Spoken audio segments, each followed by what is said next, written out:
Okay, welcome back. How's everyone? Good. Anything new or exciting? Anybody start business yet?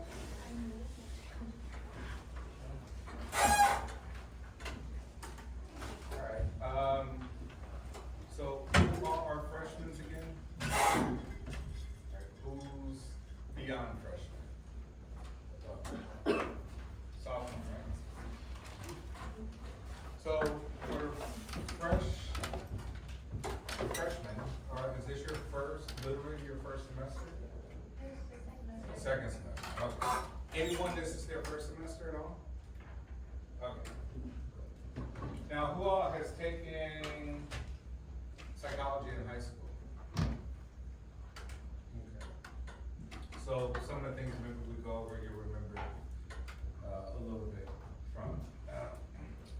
Okay, someone who emailed me about the textbook, about an access code or something like that.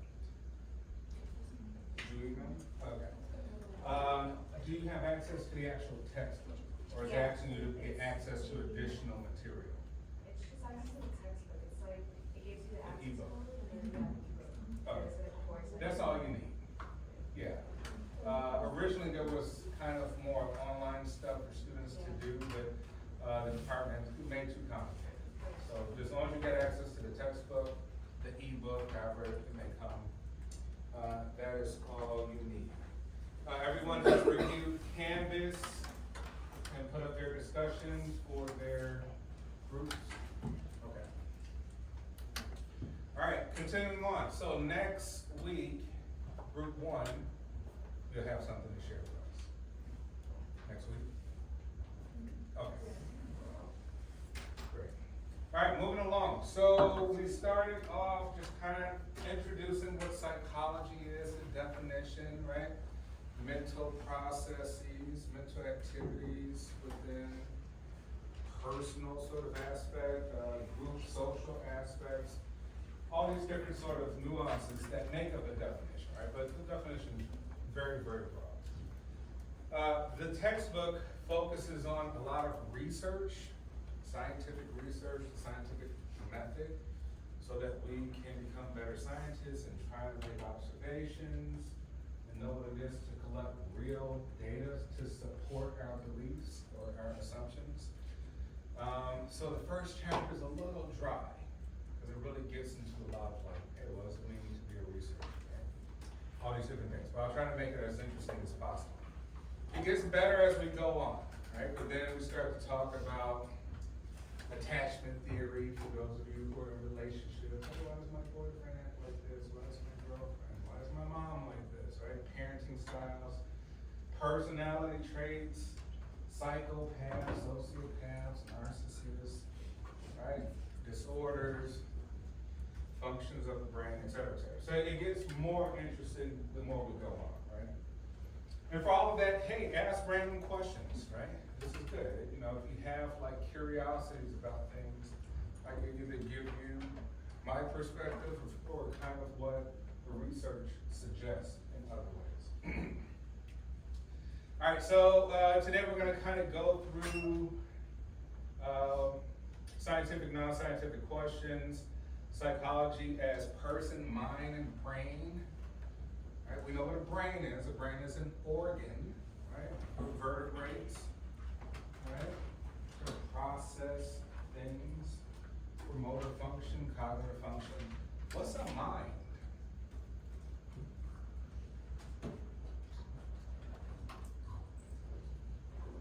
Right, know what a brain is. Know what a person is. What's a mind to you? Once again, this is all your perspectives. All right, we hear it all the time. Like, think about it. We hear people use these terms every day. Right? Man, I like your mind. I like your mind. What's that mean? Right? Who can just have a take on it? Anyone? Yes. Like your personal way of like thinking or processing information. Yeah, you can say, hey, your experience is your mind, right? Your personal personal internal experience might be your mind, your consciousness, might be your mind, right? Your mind is some sort of internal personal experience that's based on sensation, perception, all these different things, the brain as well too, right? And then we'll look at the history, so we can kind of gather like, hey, where does psychology really derive from? Who are the most important people kind of in the field that created a lot of the things that we talk about, and then moving forward from that. All right, we talked about that, right? So we said, what can you do with psychology? We say intuition has its limits, but intuition is a real thing. We do have instincts, right? We do have things like exosensory perception, right? ESP. If you just know. Like, how did you know? Did you do research? No, I just know. Right? And then next we'll talk about scientific method. Right? So, epistemology, right, is the study of knowledge. Like, what is it to know? What is it to know anything? How can we say we know something? For sure. In all honesty, there are very few things we may know in some absolute way. In physics, there's just a handful of physical laws. Newtonian laws of motion, Einstein's gravity, right? Thermodynamics. There's just a few of them. Like, those are laws. Everything else is kind of theoretical. Einstein's theory of gravity. Like, gravity is still a theory, it's not a law. No, it's not a law. It's a theory. It's our best estimation today, even though it's been around 100 years. Right? But we say in order for us to express information to other people, we can either say, are we talking about things that we can see, touch, taste, smell, right? Using our senses. This is really what we're concerned with in college and beyond. Now we say, hey, Dr. Ross, what about religion?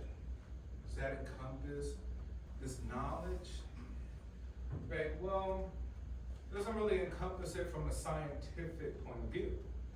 So good luck trying to express it with empirical evidence, right? There's a limitation.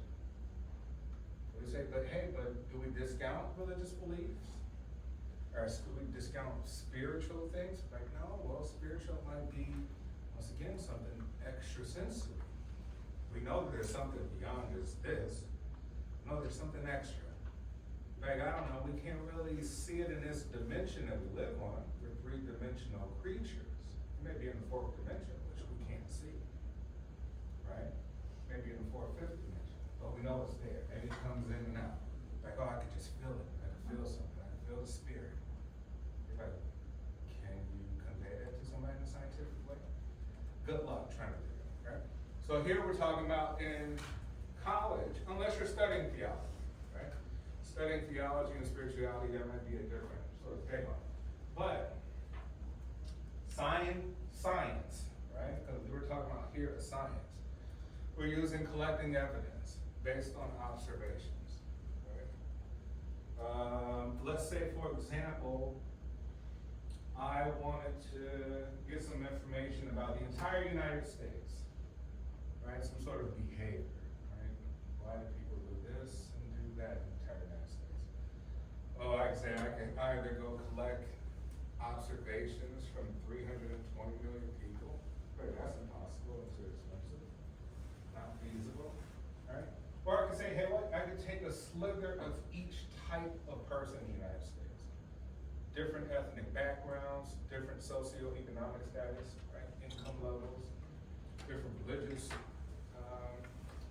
sort of individuals, non-religious individuals, right? Sexual orientations, all these different things.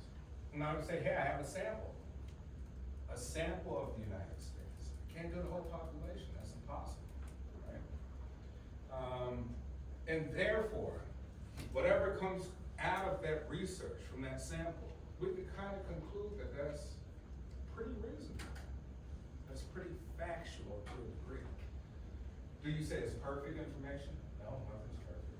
Right? Very few things are perfect. We never have perfect information. But we say, hey, this information is good because it helps us kind of predict some other things. And that's where we are as human beings. We are scientific. Literally, anxiety is your inability to predict what's going to happen. Something inside you that's it's this tension, it's this wobbling.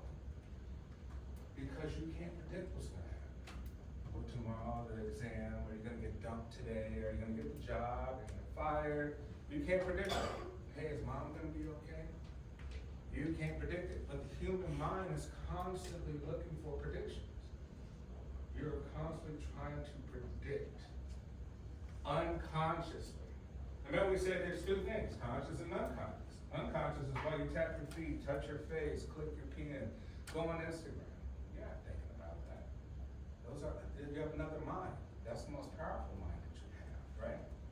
The little tiny mind is when we make choices and decisions, right? And abstract thinking and creativity.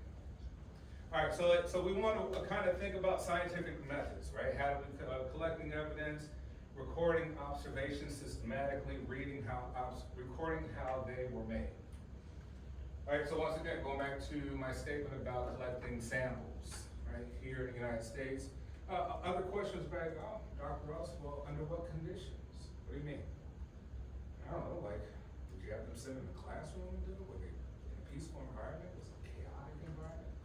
If it's chaotic, that might not be good information that they give. That might be skewed data in some way.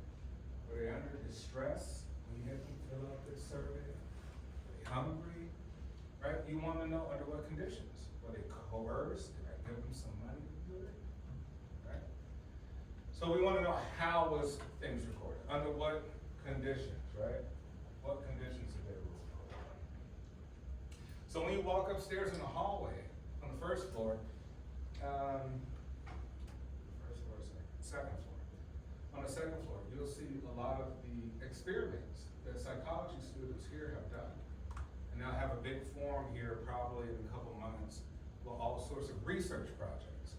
So think about this, research is going to be forever in your academic life, right? So we're just kind of reiterating what exactly research is and how to go about it, and also how to interpret it to see if it's valid or invalid.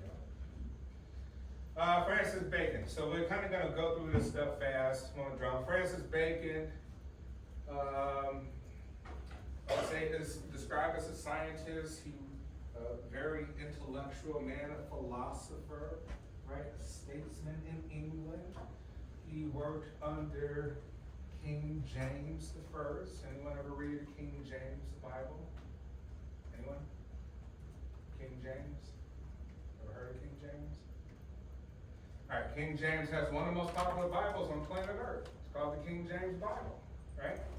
This guy was very influential in sort of helping some of that, right? So he was one of the first people to talk about the scientific method, the scientific approach, right? How to show to have empiricism, meaning not just talking about things that you may know, you may not know, some guesses, some educated guesses, but finding a way for us to systematically do a process where we can come up with scientific conclusions so that everybody can see, hey, what was the process? Let me see the process, right? And then other intellectuals can come back, hey, that's kind of invalid right there. I see what you did, right? Or have questions there. I don't know, that's a little doubtful with that particular process. It's a little skewed, right? So it can have some sort of critique. So Francis Bacon is kind of one of the forefathers of this in Europe. Francis Bacon, 1600s, late 1500s, kind of had the scientific revolution at that point. You start to see a lot of universities pop up in Europe, right? So the university system that we have here now, it's more ancient than that, but we would say the modern system that we see, right? We can even say in Africa there were some, the Egyptians, et cetera, even some in Persia and Far East Asia. These things existed, but not to the kind of system that we have now.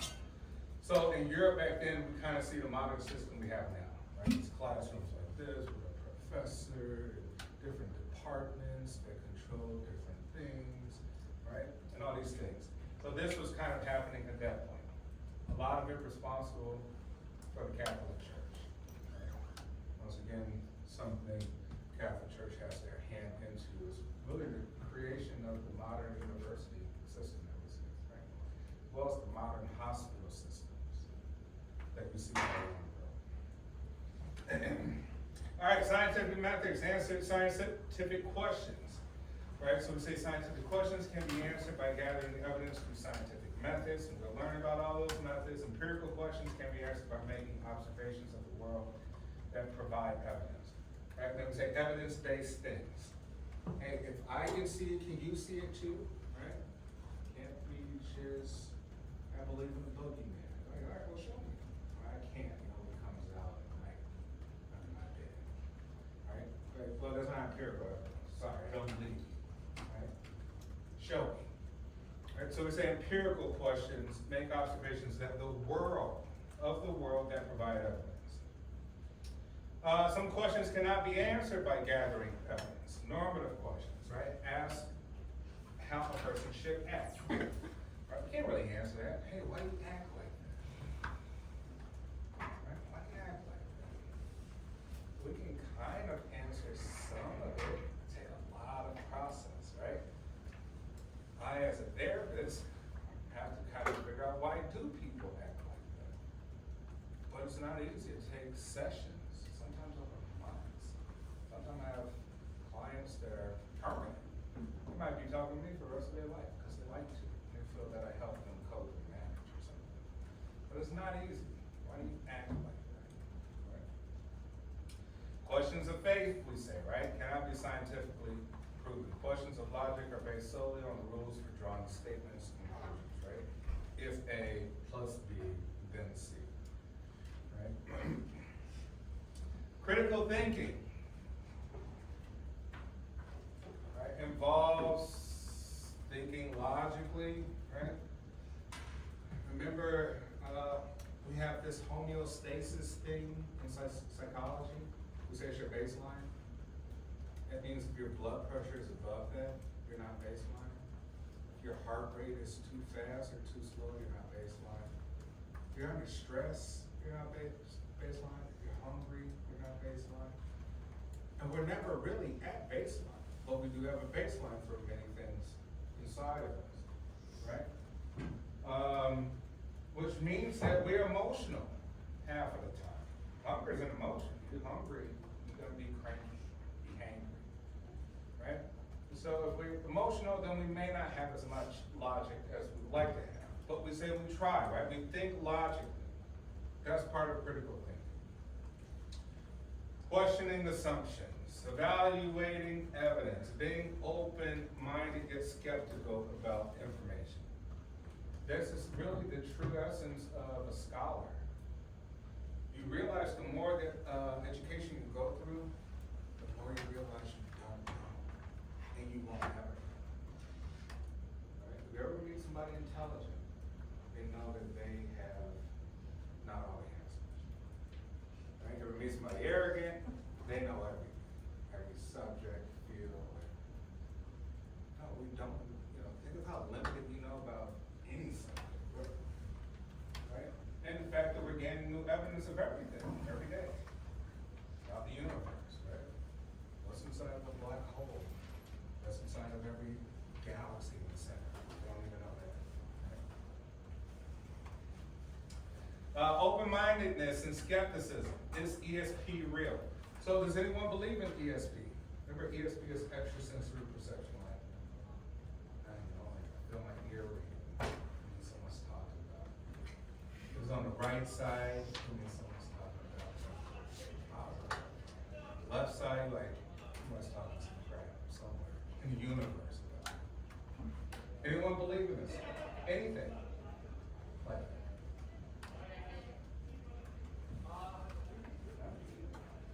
I believe in it, right?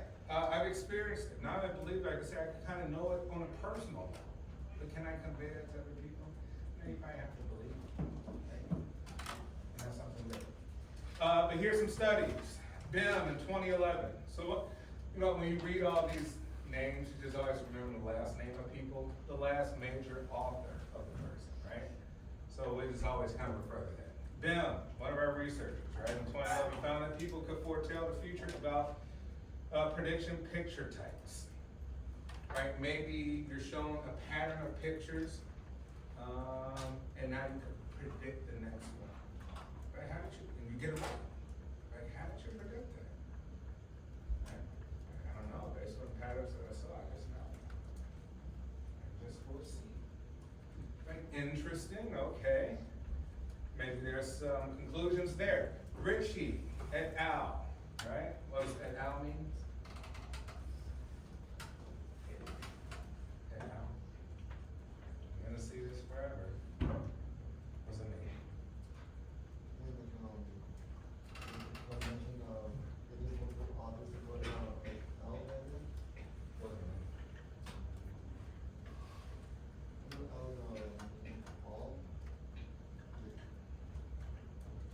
Yeah, close enough. And others, right? So now we see that it's by Ritchie and others, meaning 2 more authors, 3, 4, 5, who knows, right? Ritchie et al. And you'll be writing it too. When you go to grad school, you'll be writing et al. And everything. 'Cause you're not writing 15 authors in a reference, right? In text reference, you just put it at the end of the paper. We put everybody's name. But here you're not doing it. Right, so in-text citation, right, when you write a paper, you put it inside the body of work that you write, et al., right? Like there's 10 authors, I'm not writing author names. Writing a major person. Okay, this person in 2012 failed to replicate Bim's experimental results. It's like, hey, Bim, I'm gonna replicate what you did. I couldn't. So I don't know if what you did was accurate, I'm not sure what you did, Bim, but it didn't work out. Wagon makers and others, right? Reanalyzed Bim's data and concluded ESP never existed. Which means we so they kind of contradict. They're like, wagon makers like, Bim, your research is flawed. And I'll show you why your research is flawed. I'm doing a study just the conclusions to show you why your research is flawed. So research is constantly being pushed out, right? We have the best information presently. Doesn't mean that information is permanent. You say, as far as we know today, yada, yada, yada. As far as what we know currently, yada, yada, yada. Right? We might know something different. Or something that contradicts what we previously knew. All right, and then next, levels of analysis, right? So we say, all right, how do we analyze people? Kind of for this class, how are we going to analyze everything, right? Or even as psychologists, how do we analyze? First, we analyze the full person, right? Your complete person, maybe. Right? One of our assertions as psychologists, when we do therapy, and people come to me with issues with their self-esteem, self-concept, insecurity, it's all the things they have to do with self. One of the things I find is that people are not whole. They're not a whole person yet. Right? They have been lopsided in their thinking their whole life based on a lot of forces. Society will tell you that your type of person should be this type of way. It's only when you get older and go through so much stuff, trauma, experiences, that you kind of like, you like forget society. You finally start to become your own person. But it takes a lot of trauma, I would say, right? A lot of traumatic experiences. A lot of learned experiences for you to become whole, to realize you're more than what you were taught, and more than what people expect of you, or assume of you, or want you to be, right? But anyway, we're gonna start off analyzing self, analyzing a person. Then mind. We say mind is that conscious, that total experience. And then we'll go to the brain, right? Parts of the brain, what do they do, what are their functions, how is that impacting you? A big thing about this is that not only just the mind is impacting us, What's informing the mind? Some questions. Everyone always ask a deeper question like, well, what's impacting the brain?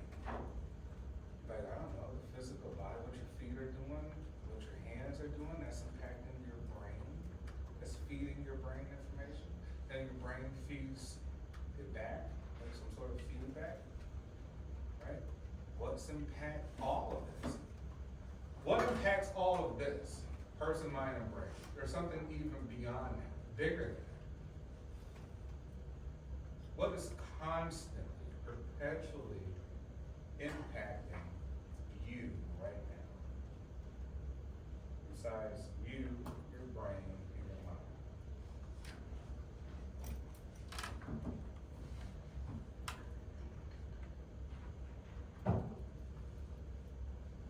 What do you think? Inescapable. You cannot escape it. No matter what you do. In my opinion, it's probably the most powerful sort of thing that occurs. Think so? Yeah. Put it out. Just throw it out there. Environment. Do you think your environment's not going to shape your genes? Your literal genes? Yes, it will. Do you think that your environment's not going to shape your mind, how you think? It absolutely will. Right? It's not going to change your mood? Absolutely it will. Your environment's probably the most important factor. How do we know this? We have something called evolution. So we know that it's so powerful that it can make dinosaurs turn into birds that we see today. Dinosaurs turn into alligators. Fish turn into human beings later on, right? Single-celled organisms create life. And now we got people sitting in class at the minute. 100,000 years later, a billion years. Of course, that's all environmental, right? Hey, why is that bird colored like that? Why is that an interesting color?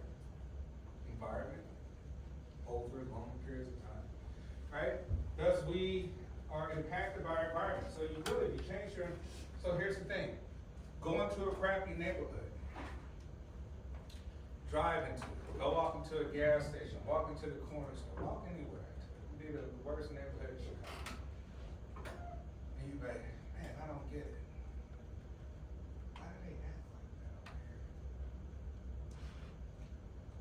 You should already have the answer.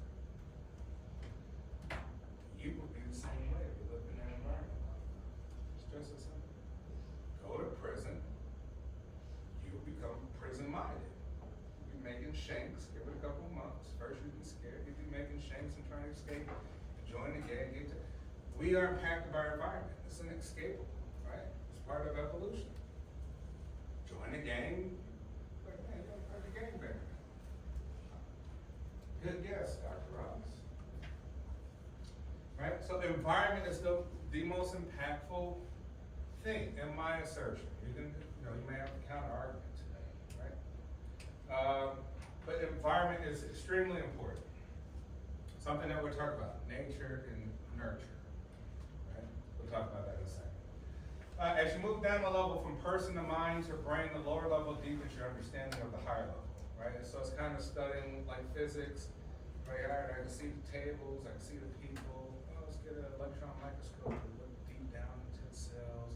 Oh wow, I can see the cells. Interesting, they're cells. And it moves and put together and it has instructions. You can go even deeper, and be like, oh, there's atoms. So things moving, electrons around the nucleus, go deeper, quarks. I mean, so it's like the lower level you go, the more you kind of like, wow, this is interesting, right? So you start to get to the brain to see how it functions. It's generally best to start at the top, at the person, and then do a lower level analysis. Here's a discussion question I have for you. And maybe you could just talk, remember I said 2 person per group, talk with your group about it, maybe for 2 minutes or so. Hey, do stereotypes affect performance performance on anything, on task, on goals of people, right? Or on their self-perception. And if so, why? Why do you believe so or not so? So I give you a couple minutes, talk about it within your group partner.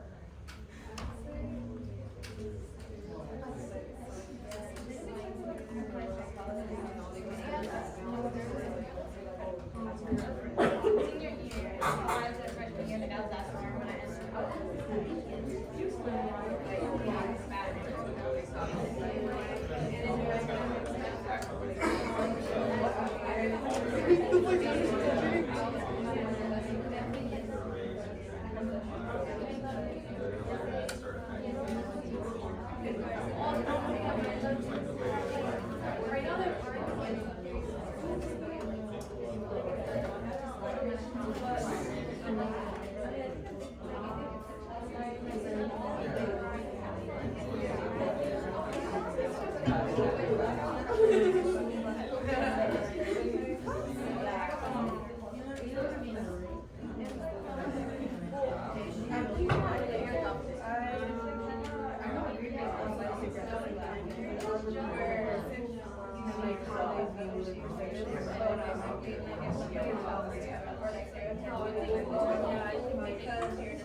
Alright, what do we think? Either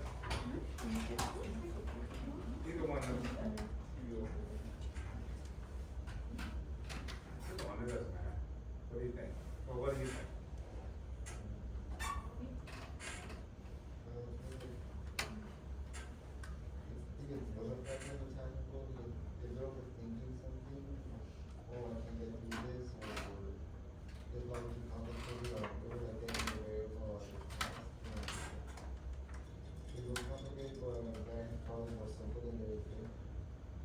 Okay, so it changes your thinking, basically, about something. Okay. Anything you want to add? What do you think? I was saying how, let's say like you're applying like a student that's like heavily stereotyped, Mhm. those stereotypes can like stick with you and you can get affected by those and those will like can start to become like your own like beliefs about yourself. Mm. Okay, excellent. Back here, and over here. I was Over gonna here. say how like, I was gonna use an example, like a certain like racial group, it could be like, oh, they're seen as like, you know, the smart or whatever, so it's like, in class, it could either motivate you or it can really affect you, kind of like that imposter syndrome, or it could be like, oh, well, like now I wanna get a degree so I can show them I'm wrong, or it could be like, well, then maybe I'm not smart enough to be in this class, so it could be, it depends on how you see it and like how you perceive things, but I think stereotypes can really affect you in that way. Okay. Anyone else?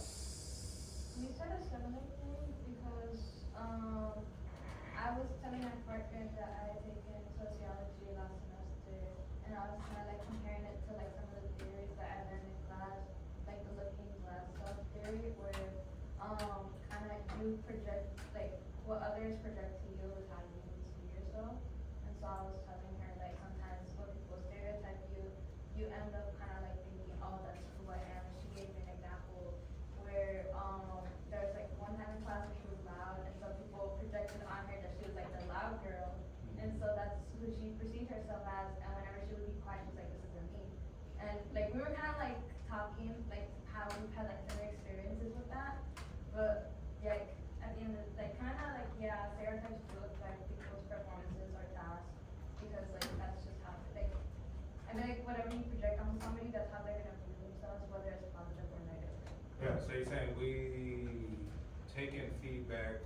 outside world, and we use that to sort of create an identity for our own selves. Okay. Anyone in the back? I was gonna say that, I think stereotypes do affect people because if you're like being told the same thing over and over again, it's eventually gonna stick with you, and I think it's gonna affect you in either a positive or negative way. Yeah, then, so you might be questioning, like, all right, well, forget what they're talking about. But then you might be like, well, they keep repeating it. You know, you look around, you might see that group that you're in, part of, or whatever, and you might question it. You're like, is this real or not? Right? Like, I don't know. But we said we're trying to predict. The mind is like a scientific instrument. It's trying to like look at information, get observations, and like draw a conclusion. Isn't that right? Yes, it is. Anybody over here? Anything additional like that? Yes. I think stereotypes is kind of what people perceive about you, or like when it comes to race, like a specific trait about your race, and that's why you have a lot of racism, because it's like first instinct of what you see, and then kind of just make an assumption, just like everybody else like that. You like look at me, you see how I act, you see how I look, blah blah blah, really make a judgment in your head about who I am. However, you don't know who I am.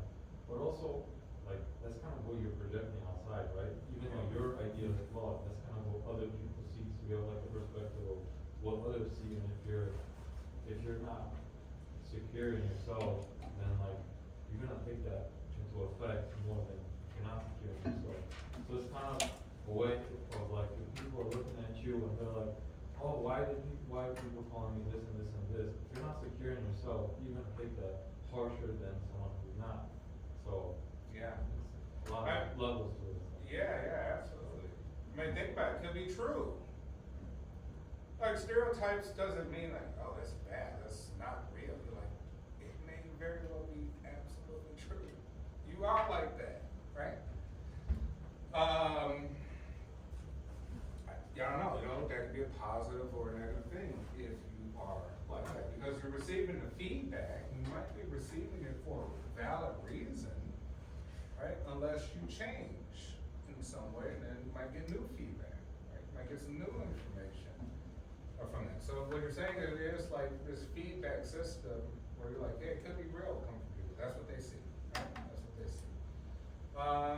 But then at the same time, it does impact that person to say, well, do I want to continue being what other people see, or do I want to alter and change and be something else? And if I be something else, is it an inauthentic version of myself? Or was the first version unauthentic? I just want to be like everybody else in the group. Right? Someone else has something to add? Yes? Yeah, there's like another example with minority. Some of them will, with the talk of like, oh, all these new immigrants coming to the US, and all like, all the news, like, oh, this is happening in Atlanta, like new immigrants are, how to say, like, adapting to what they're doing, because they're seen as dangerous now. Yeah. So that could affect how now they're acting like cautious when they're around a certain group of people, when they're certain things outside. Yeah, that's a great example. But hey, there's a new wave of people coming to get all of our stuff, and they're dangerous, and they're this. Like, who told you that?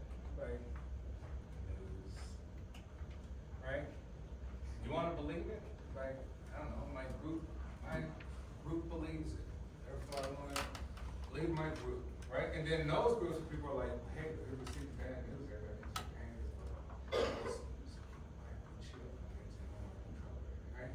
Like, so it's changing the behavior of people based on that information. It's altering behavior, it's altering perception, it's altering your self-concept, right? Who you are as a person. Now think about that. Let's just say some of the stereotypes. Hey, Asians are good at math. Right? Not wrong, May be true to a degree. but Right. it's still marginalized people. But think about that. If you're Asian, like, we're naturally great at math. Hence, when I go study math, I'm like, this is easy. Now, when you read and perceive the information, you've already formed in your mind, this is easy. Somebody else would be like, dude, math is hard. Super hard, you know, especially for us. You go, you look, start reading the textbook, looking at the lectures, whatever, you're like, man, this is hard, I don't get it. You already went into it with the assessment that it was difficult. So you're going to perceive it as such, right? You're not making it easier for yourself, you're making it harder.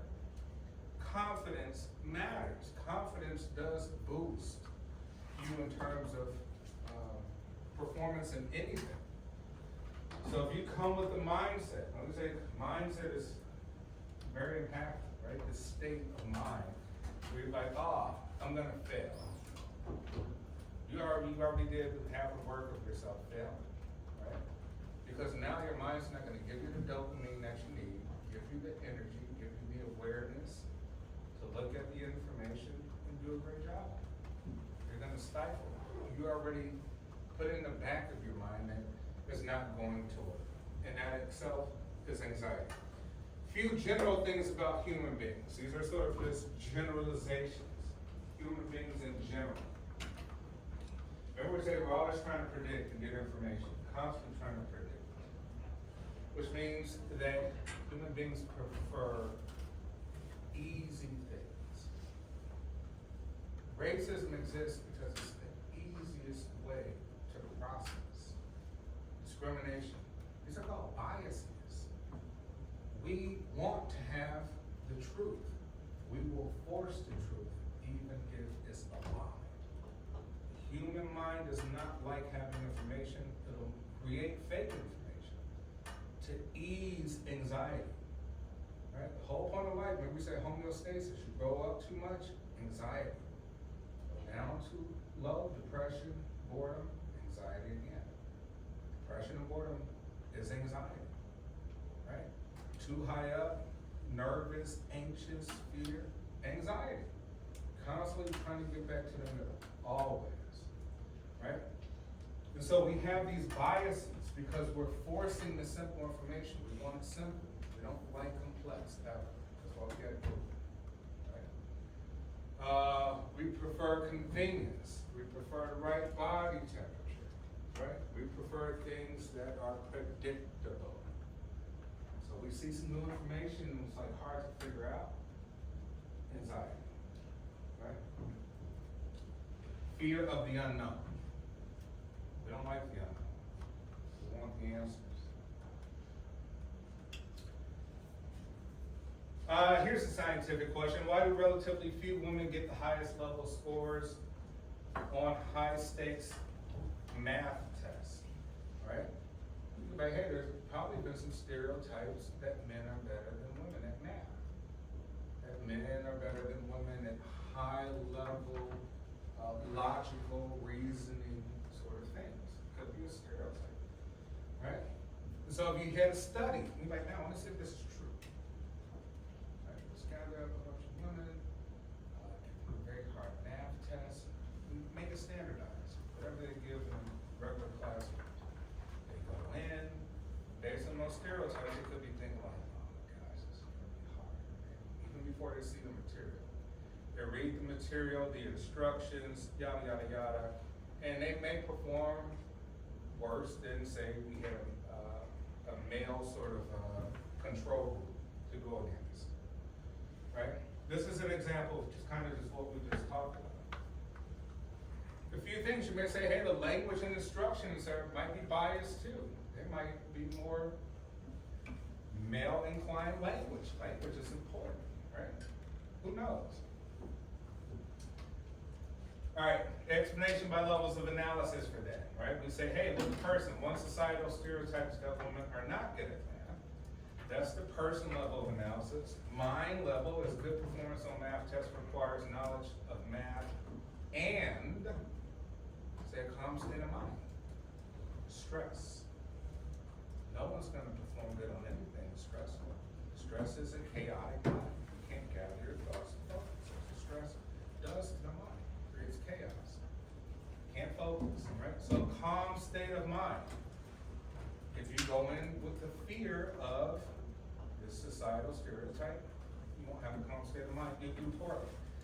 Brain level analysis. The brain is very complex and different parts of the brain do different things, right? So we can even look at that to say, hey, what parts of the brain were activated during tests. We can get really intricate, hook them up to PET scans or something like that, and look at what's happening. You may hear there's a lot of fear happening more than logical, high-level function, executive function. All right, so that could all be a study. We can say, hey, we got from person level, mind level, and brain level, these are our conclusions. Why?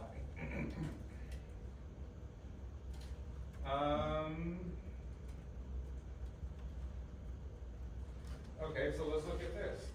All right, research at person level of analysis. Stereotypes may increase anxiety, which impairs thinking. Quinn and Spencer reported that men outperformed women when they took the test without preparation. Right? Like, preparation sometimes is a bad thing too. You may overthink things. If you already know you knew something good about the subject, going to prepare and like getting all the details may actually create anxiety for you too. Because there's a part of you that needs to remember it. We have short-term working memory and we have long-term working, long-term memory. Long-term memory is permanent for the rest of your life. You know how to ride a bicycle at 5, you haven't rode in 30 years, give it 3 or 4 times to remember how to ride. It's permanent. It's in your muscles, it's in your brain, it's everywhere. It's in your bones, it's in your DNA. Right? Short-term memory is like, I'm gonna cram in an hour before I haven't studied nothing for the exam. I'm gonna cram it. I'm just do it an hour before. And then you do it for an hour, you read every day, and you go sit for the test. Give you the paper and you're like, damn, what was that? Doesn't work that way. Short-term memory. We need high degree of repetition in order for something to become long-term memory. You gotta repeat it 100 times. I don't know. A lot of people have theories out there like you have to repeat something about 32 times, between 20 and 32 times for it to be long-term memory. Steele, 97, found great gender fair instruction on math test reduced stereotype threat. So once again, that language about the instructions, right? Was the language kind of aggressive? Was the language kind of calming and relaxed? Could have been something smaller. You know, sometimes at the end of my test, I'll be like, relax your mind, calm yourself, get ready for the exam. Like, what's the purpose of that? Because now I remember. Oh, yeah, I need to remember to relax my mind, calm. And that can help. The relationship, the mind level, relationship between anxiety and thinking processes is explored. Ashcraft and Kirk found higher anxiety was associated with worse memory, right? And we say anxiety is a chaotic mind. You can't focus. You can't focus, you can't memorize. Makes sense? All right, stereotypes may increase anxiety, which impairs thinking. You know, we can kind of say that that's the conclusion to that, right? Stereotypes affects anxiety, which affects thinking. That might be the conclusion to the entire research, right? The brain, quickly, before we go. All right, we got frontal lobe, right? The front part of our brain up here, movement, thinking, reasoning, behavior, memory, speaking. Temporal lobe, near the ears, right? Language, behavior, memory, hearing. Parietal at the top, knowing right from left, sensation, reading, body orientation. Sensory, discrimination. Occipital in the back, vision, visual perception. Cerebellum, balance, coordination, fine muscle. Brainstem, which is all in the back, right? Consciousness, breathing, blood pressure, heartbeat. If you ever faced a traumatic injury here, there used to be a famous actor, Christopher Reeve, who played Superman back in the day. He had an issue with the medulla. He got an injury right here, which means he can no longer breathe automatically. You're not thinking about breathing with every breath you take. It's unconscious. He had to think about it for each breath. He didn't last much longer after that, right? We'll talk more about that, when we come back. All right, everyone, have a great day, see you on Friday.